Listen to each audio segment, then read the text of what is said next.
Greetings. It's good to be here with you this morning. I'm Janie Shipley, and I am a member of the UUFC Worship Associates team. Each week, this community comes together to participate in worship, music, and reflection. This is where we seek to have our hearts opened and our imaginations fired. This is the place that reminds us that we are deeply connected to one another and to all living things. Even though our building is closed for routine functions, we gather together for weekly online worship. At 11:30 on Sunday mornings, we also gather for our social connection and sharing of joys and concerns in our Zoom meeting. Please join us. If you're with us for the first time this morning, we welcome you. This fellowship is a religious community grounded in the heritage and principles of Unitarian Universalism. We seek to create loving community, inspire joy and spiritual growth, and support courageous action. All are welcome, regardless of religious background, political persuasion, ethnicity, age, ability, sexual orientation, gender identity, or expression. If you have a desire to explore questions of truth and meaning and are respectful of our diversity of people and beliefs, you've found kindred spirits here. If you'd like more information about this fellowship or Unitarian Universalism, please see information about us on our website, uufc.org. If you're interested in getting our weekly newsletter so you can get connected to our community for online social events or weekly sharing of joys and concerns, and our collective efforts to support local social justice work, please reach out to the office by the email or our website. We have a few announcements. You may receive more detail on these upcoming announcements in the current weekly connection. Beginning next month, UUFC will transition to a platform called Vanco to process your online financial transactions. If you have any questions, contact Petra Bayer at treasurer@uufc.org.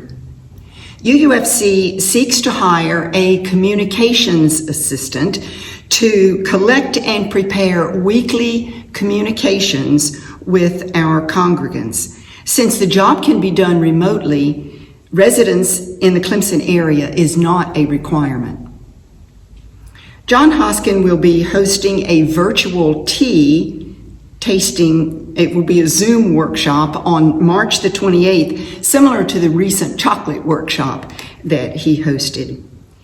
As a resource for parents, we are offering a once-monthly covenant group for parents at a time to be determined. Register from the link in the weekly connection. We have a number of virtual events which you are welcome to attend. Links are found in the weekly connection. These gatherings include the social time get-together at 11:30 on Sundays, weekly coffee with Christina on Wednesdays at 2, and meditation with Jean Malgrum on the first and third Mondays of each month at 8. You may refer to the weekly connection for other announcements.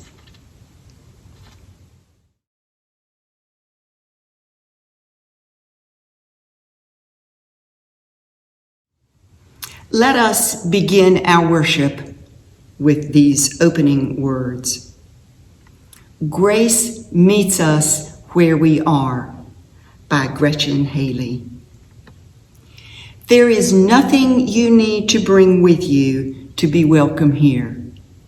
No right beliefs or proof of citizenship. No eternal optimism or clarity of conviction. no boundless courage or endless expertise. You do not need to know what brought you here or how you will solve that problem you are turning over and over and over in your mind. Your bills do not need to be paid, and your checkbook can be a mess.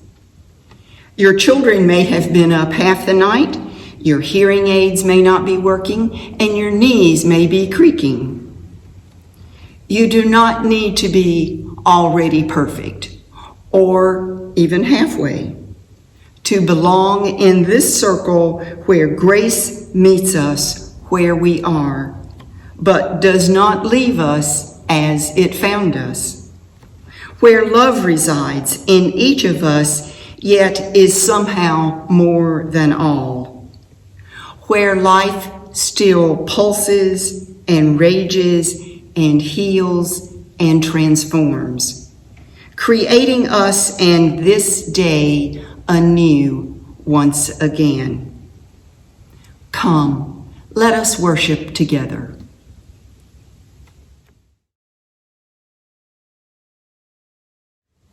I'm Holley Ulbrich, member of the worship team at UUFC and currently board president. And as I light the chalice, I invite you to join me in the affirmation. We gather together in a spirit of love, with justice as our guide. This is our chosen covenant, to dwell together in peace, to seek the truth with freedom, and to care for one another. Each week when we gather in community, possibly around our screens, we are mindful of what each member of this virtual community brings to the table to share with us, their joys and their sorrows. We light candles to bring warmth and light to our joys and concerns, that joy may be multiplied and sorrows diminished by sharing. In the darkness that still surrounds us during the pandemic, I light this candle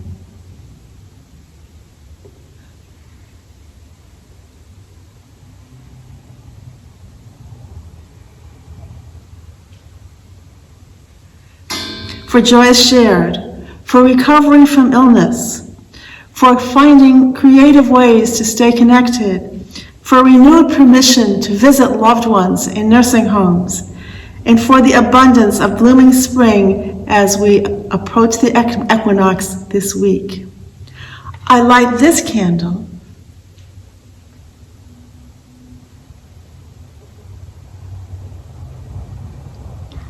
that it may shed light in the darkness and spread a blanket of warmth around our concerns and sorrows. For those still waiting for the vaccine, for those hospitalized or grieving a loved one lost to COVID, for those feeling isolated by the pandemic, for a brother in hospice 1,000 miles away, and for teachers and students struggling to focus on learning in challenging circumstances. And a final candle I will light for joys and concerns of those who cannot be with us today. And we will hold them in our hearts as they watch and listen. May it be so.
It's good to be with you all again. This morning I'd like to show you something. Do you see what I have here? It's a box of crayons. I have always loved crayons. Do you like crayons? I especially like crayon boxes like this one that have all kinds of different colors in them. Now, let's think about this box for a moment. Look at all these crayons. What do you notice about them? Well, I notice that some of them are really bright, bold colors, and some are gentle, quiet colors. Some of the crayons look like they have been used to color a lot of things, and some look like they're still brand new. Each of these crayons is different, but they're all here in the same box. Our community is kind of like this box of crayons, full of different people with different needs and different ideas about what is most important. If we're all going to get along together, it is important that we listen to each other and think about what all the crayons, from the bright, bold ones to the shy, quiet colors in the back, want or need. And that's just what today's story is all about. The Day the Crayons Quit, by Drew DeWalt, illustrated by Oliver Jeffers.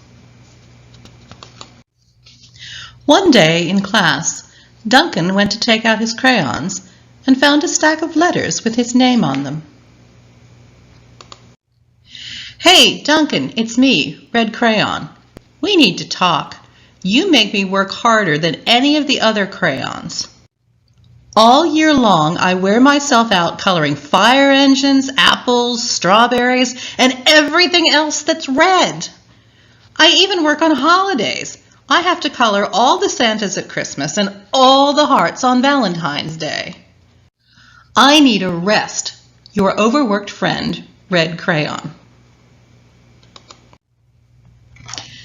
Dear Duncan, all right, listen. I love that I am your favorite crayon for grapes, dragons, and wizard hats. But it makes me crazy that so much of my gorgeous color goes outside the lines.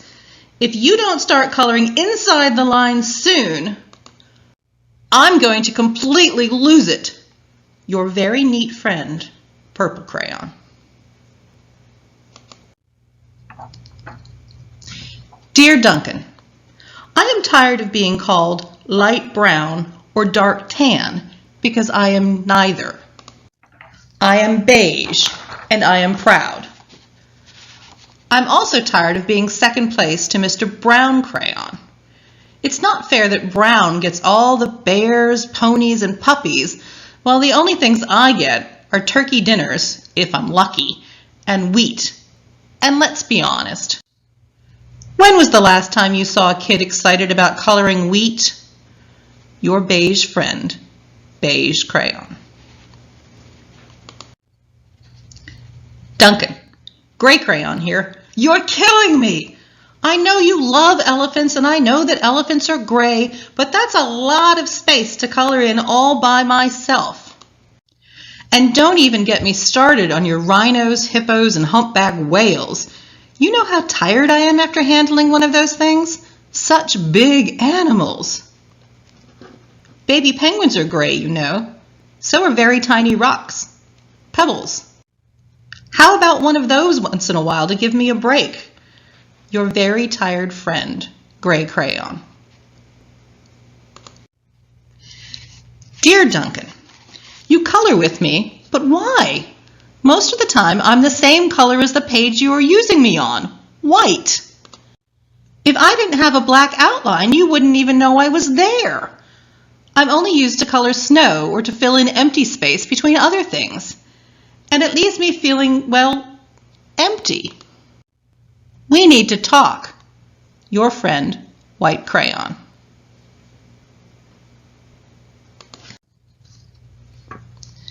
Hi, Duncan. I hate being used to draw the outline of things. Things that are colored in by other colors, all of which think they're brighter than me. It's not fair when you use me to draw a nice beach ball and then fill in the colors of the ball with all the other crayons.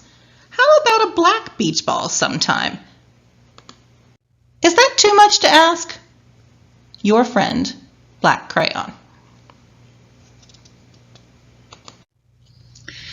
Dear Duncan, as Green Crayon, I am writing for 2 reasons.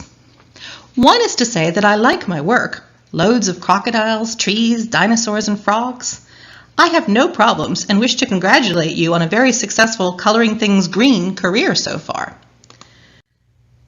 The second reason I write is for my friends, Yellow Crayon and Orange Crayon, who are no longer speaking to each other. Both crayons feel they should be the color of the sun. Please settle this soon because they're driving the rest of us crazy. Your friend, Green Crayon. Dear Duncan, Yellow Crayon here. I need you to tell Orange Crayon that I am the color of the sun. I would tell him, but we are no longer speaking. And I can prove I am the color of the sun too. Last Tuesday, you used me to color in the sun on your Happy Farm coloring book. In case you've forgotten, it's on page 7. You can't miss me. I'm shining down brilliantly on a field of yellow corn. Your pal, and the true color of the sun, Yellow Crayon. Dear Duncan, I see Yellow Crayon already talked to you, the big whiner. Anyway, can you please tell Mr. Tattletale that he is not the color of the sun? I would, but we're no longer speaking. We both know I am clearly the color of the sun because on Thursday you used me to color the sun on both the Monkey Island and the Meet the Zookeeper pages in your Day at the Zoo coloring book. Orange, you glad I'm here? Ha! Your pal and the real color of the sun, Orange Crayon.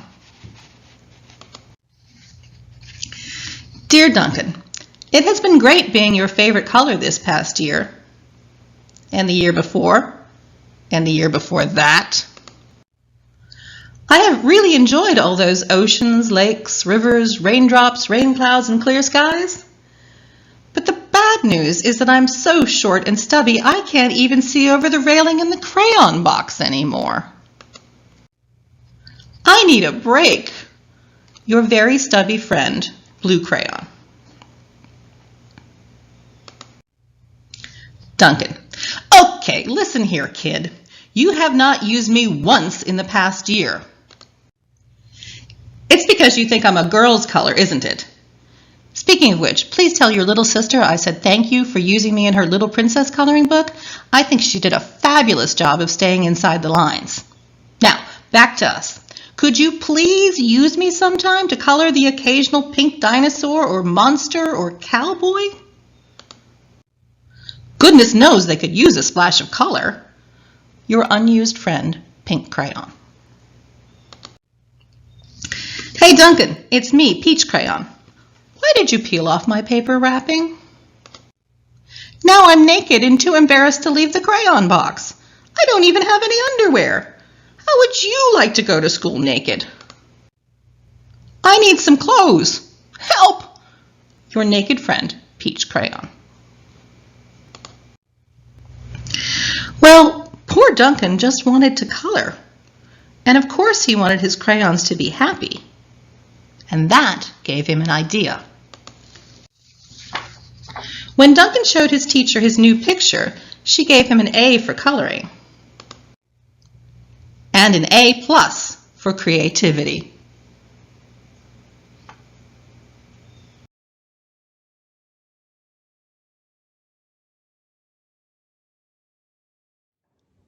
The reading today is a prayer for the nation, adapted from John Sexton. We gather together as believers and non-believers, young and old, gay and straight, black and white, Hispanic and Asian, Republicans and Democrats, documented and undocumented, siblings and neighbors, a human rainbow united by our shared faith in the ideals of justice, democracy, community, the common good and love of our neighbors. May we find shelter when the cold winds of indifference, divisiveness, and narrow self-interest howl in the night, chilling our hearts and rattling the windows of our soul. May we help one another find new hope when hope is hard to find, when we forget that this struggle is a movement, not a moment, when we wonder whether we'll reach the promised land of beloved community and cry out in despair and frustration, "How long? How long?" May we be mindful at the dawning of each new day that the moral arc of the universe is long, but that it bends toward justice. May we have the strength and courage to stand up and speak out against injustice, discrimination, and oppression, to reclaim in this day and time the mantle of prophets who throughout the ages have spoken truth to power and called those in power and those with privilege to honor, respect, protect, and care for the least among us, the poor, the homeless, the hungry, the sick, the broken, the forgotten, the strangers in our land.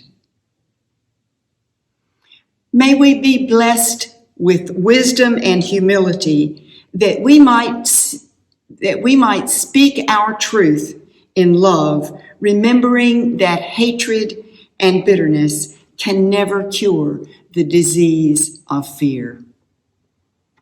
May the spirit of life be among us as it was with those brave souls who, in the face of police and horses and billy clubs, crossed the Edmund Pettus Bridge and walked from Selma to Montgomery to demand that the most fundamental right in a democratic society, the right to vote, cannot be denied to any citizen in this nation. Let the people say, Amen. May it be so.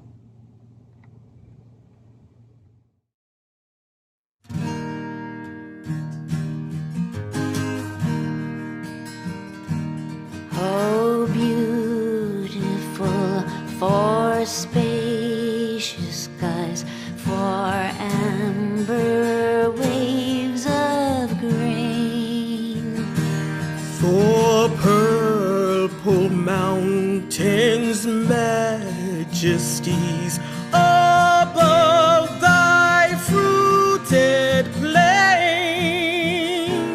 America, America, God shed much grace on thee, so spread the love sent from above, from sea to shining sea. Oh, beautiful thy immigrants who hail from every land. their hope and heart and diligence, like gifts from God's own hand. America, America,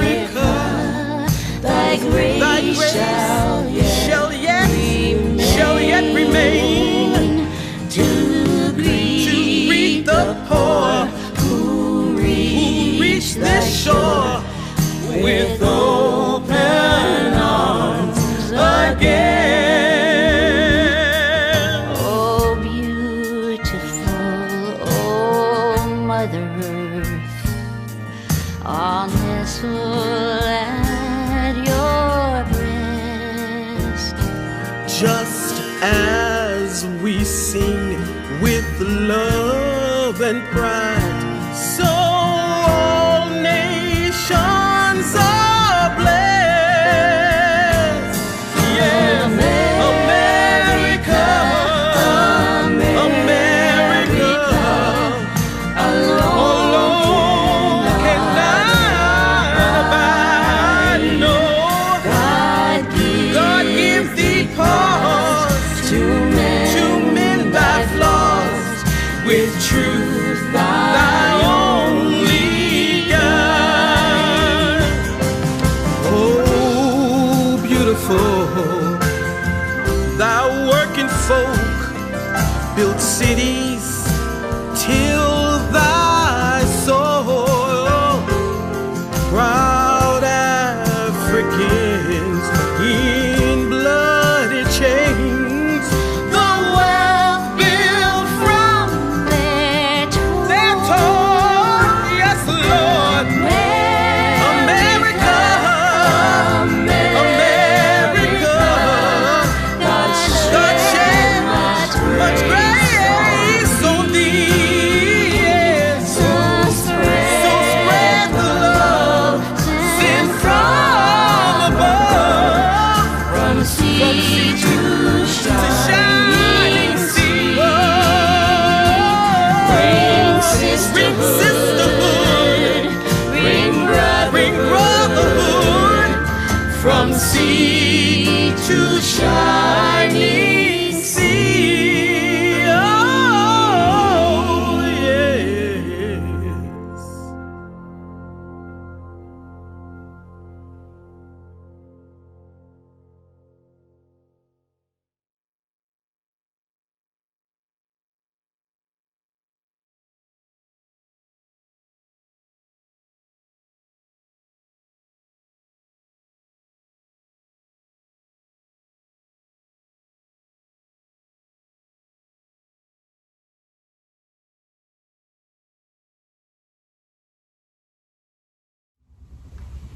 This fellowship is a covenanted community.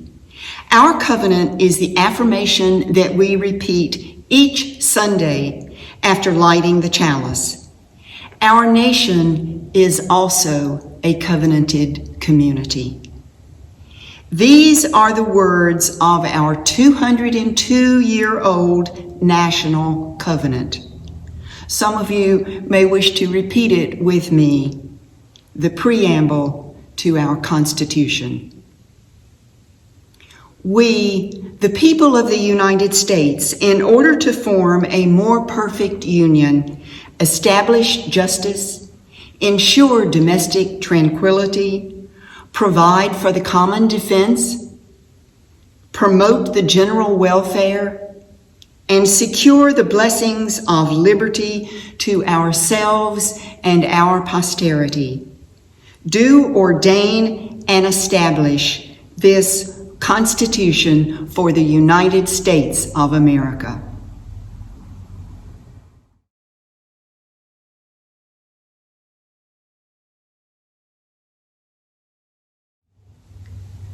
We Unitarian Universalists have pretty much abandoned the idea of preaching about sin. In fact, we may have carried it too far. There's an old joke about Unitarians and Universalists that rings true. Universalists believe that God is too good to damn them to hell, while Unitarians believe they are too good for God to damn them to hell. Either way, I'm not sure I have the audacity or even the capacity to preach about sin to a UU congregation. But virtue, its opposite number, is another matter. Virtues are what religious community is all about. We gather in worship to help ourselves and one another to become better, wiser, more joyful, more giving and caring, more engaged, more passionate about what we do and the work that needs to be done. A very long time ago, I retired from teaching economics, a subject which is not particularly focused on virtue. In fact, many of my colleagues believe that greed is a virtue. In retirement, I went to seminary in search of something missing. I did a concentration in ethics. Yes, it was mostly traditional ethics, utilitarian ideas about the greatest good for the greatest number, and Kantian notions of calling us to our duty in the social contract. But an invasion had been going on, reviving a tradition that goes back to Aristotle, St. Paul, and Thomas Aquinas. The question was not, how do we decide what is the right thing to do, but what makes us want to do the right thing? It's not just how we think or reason, it's also about how we feel, the religious emotions. I was particularly interested in doing the right thing for the common good, to create and sustain a society that is fair and just, that prizes both freedom and security, and that treats every person as someone of inherent worth. I didn't make this list up. You can find it in the Declaration of Independence and the preamble to the Constitution that Janie Shipley just read. In other words, heaven on earth in language that sounds a lot like our 7 principles. The third source of my reflection is my 53 years in the League of Women Voters, which encouraged me to reflect on what particular civic virtues would promote the common good. A few months ago, we had an election. You probably noticed. What were people thinking about as they cast their votes for everything from president to county coroner? What qualities might they have been looking for? I think in most elections, voters are looking for someone they can trust to fulfill his or her promises, to listen, and to be honest with the public. That's faith or trust. They probably want a person with a positive vision of the future and some plausible idea of how it might be brought about. That's hope. They want someone who genuinely cares for and about people and treats them with acceptance and respect. That's love, or to use more than a 4-letter word, that's loving kindness. Now, if you were raised in the Christian tradition, you probably recognize these 3 virtues as St. Paul's faith, hope, and love. But perhaps because the hold the magic number 3 has on people in religious circles, he missed one. The 4th essential virtue is grace. Not grace as being a ballerina, but grace as ingrateful and gratitude in the grace of God and Hail Mary full of grace. It means being aware that we did not make ourselves. We had a lot of help, and we owe a debt to those who gave our lives meaning and sustained a civil society. We need to pass those gifts on. Grace is also a cousin of humility, a quality much to be valued in a public official.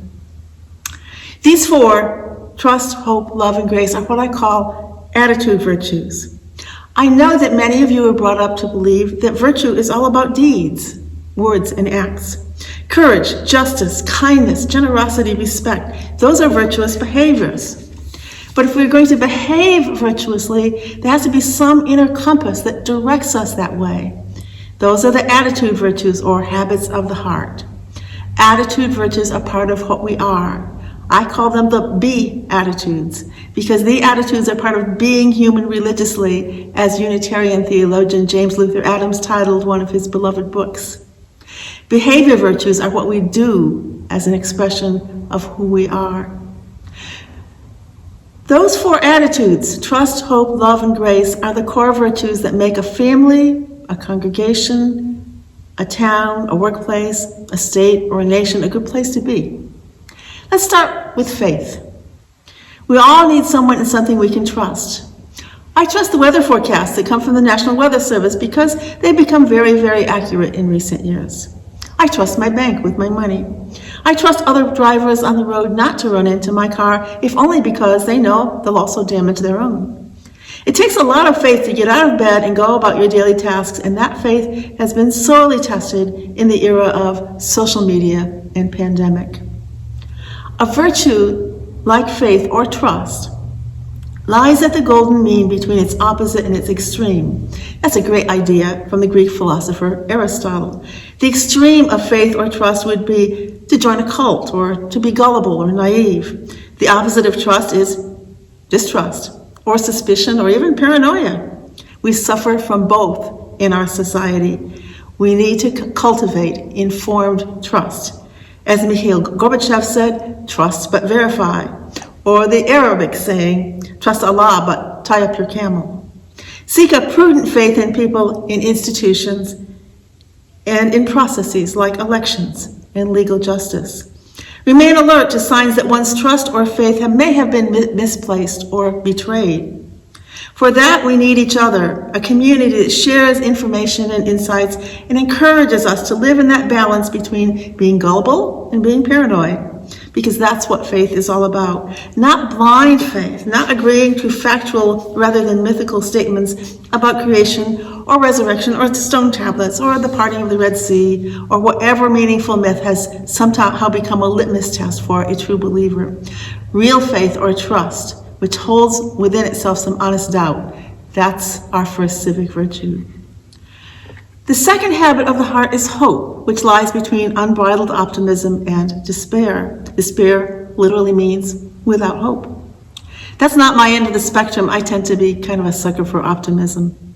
It took me a long time to learn the difference between hope and optimism. According to UU Buddhist theologian Joanna Macy, the difference is the active part of hope. Hope means having a vision of a better way, a better world that could come about. Perhaps it will, if enough people engage in the work needed to make that happen. Hope is not sitting zazen in a sangha saying, although that's a very good thing to do. It is engaging in the work of the world with the knowledge, as Reinhold Niebuhr warned us, that nothing worth doing is ever accomplished in our lifetime. Therefore, we are saved by hope. The third habit of the heart is love. Ancient Greek had multiple words for love, but the one Paul used was agape, translated as brotherly love in an inclusive and non-judgmental way. Its opposite could be hatred or a whole host of deadly sins that deny love, like greed and envy and anger and pride. It could be simple narcissism, obsession with the self and its well-being to the exclusion of the well-being of everybody else, or regarding others as means to one's own ends rather than as ends in themselves. Love's extreme is to fail adequately to attend to self-love and self-care. When Jesus said to love your neighbor as yourself, he meant both of those, the neighbor and yourself. The fourth virtue, the one Paul missed, is gratitude or grace. In Latin, the word is gratia, which is the root of both words, grace and gratitude. I chose grace because it fits in with the other one-syllable words and because it's rich in meaning. The earth is grace, friendship is grace, food and drink and shelter is grace. The opposite of grace or gratitude is ingratitude, taking what one has for granted and not admitting that the work of others and gifts of nature made your life possible. It is the delusion that everything I have is self-created and I am beholden to no one else. I guess the extreme of gratitude is giving it all away, your time, your attention, your life. From these four virtues flow all the good behaviors that are commonly held up as virtues: fairness or justice, respect, generosity, compassion, patience, temperance, courage, honesty. There are so many lists of virtues, but just about all of them can be traced to a head and a heart filled with faith, hope, love, and grace. So, what action virtues or behaviors are important for civil society? There's lots of lovely little personal behavior virtues like politeness and cleanliness, which is supposedly next to godliness, and modesty in dress, which the philosophers apparently only apply to women. There's temperance, a favorite of Aristotle for personal life. Temperance is not just abstaining from alcohol or mind-altering drugs. It's always about balance, about avoiding in excess in all things. Life is full of addictive attractions, from video games to social media to fast food and alcohol. Temperance means you can draw the line and abide by it. Prudence, the wise use of resources, was another favorite virtue of Aristotle. It flows from grace, and it's actually a pretty good quality in a public official, although Aristotle thought it was a private virtue. Certainly some members of Congress have questioned the prudence of the $1.9 trillion COVID relief bill. So, what is on the action list, the list of action virtues in the civic arena? We need a short list. We don't want so many that we get exhausted just thinking about them. Civic virtues are words and deeds that further the vision of the common good, the good society laid out in the preamble to the Constitution. The good news is that the numbers are manageable. My list has only 5 action virtues, although some of them have multiple names. So for UUs who can hold in their heads 7 principles and 6 sources, 4 attitude virtues and 5 behavior virtues should be easy enough. These are the virtues that support a healthy civic or public space, the kind of community we want to live in. This is my list of candidates for behavior civic virtues, and I hope you will vote for all 5 of them. The first one, respect, acceptance, and compassion, which flow from love and grace. All lives matter, but especially the ones that haven't seemed to matter in the past. In the 19th century and into the 20th, Black lives and women's lives didn't matter. Today we add Native Americans and immigrants. But we must also include those who feel left behind by a society of rapid change and concentration of wealth, of those who feel that their free speech and freedom of religious rights are being trampled. Listening is an essential expression of love and grace in both private and public life. Second, honesty, integrity, transparency, whatever you call it. Being truthful is a critical behavior virtue to maintain or restore trust in our society and our government. Faith or trust in institutions crumbles where there is no honesty, no disclosure, or worse, spread of misinformation or a culture of falsehood. Third, pragmatism. This is my favorite civic virtue. I like them all, but this is my favorite. Holding out for the perfect means not being in covenant, because covenant calls us to work through our differences with respect and patience. The best is often the enemy of the good or the good enough. Beware of candidates who stand for absolutes. Barry Goldwater learned that in 1964 when he declared that extremism in the defense of liberty is no vice.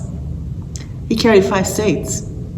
The golden mean, as the fulcrum of virtue, calls us to be pragmatists. Pragmatists and its twin sister, compromise, are ways to practice acceptance and respect.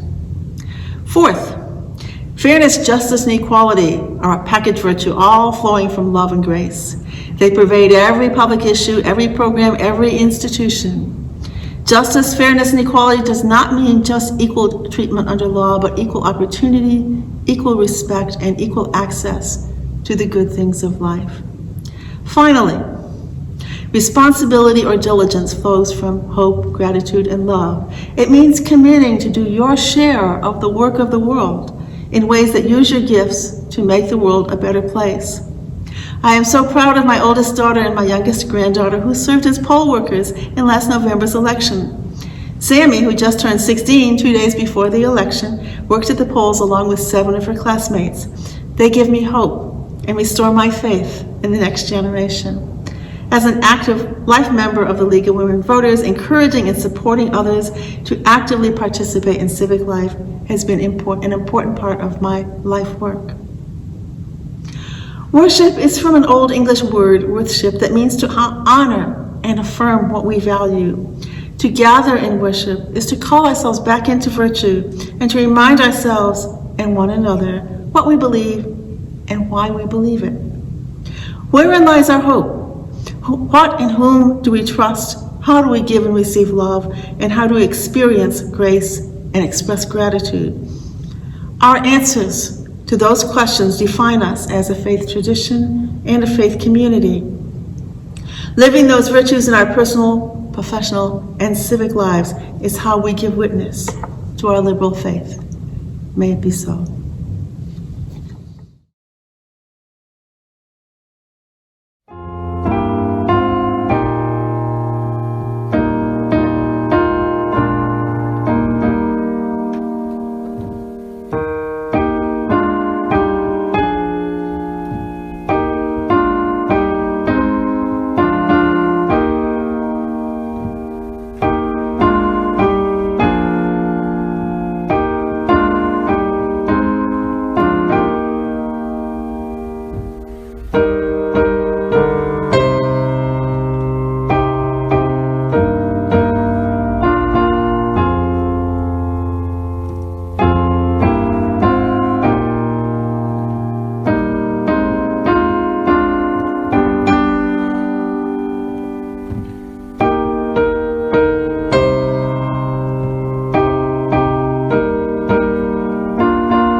as we extinguish the chalice. And as you have gathered here to experience the blessings of a faith community, may you leave refreshed and recommitted to our liberal faith and to living it with hope, faith, love, and grace in the many communities to which you return. Take the light of faith and hope and the warmth of love and community with you. Carry the light, share the light, be the light. Amen, and blessed be.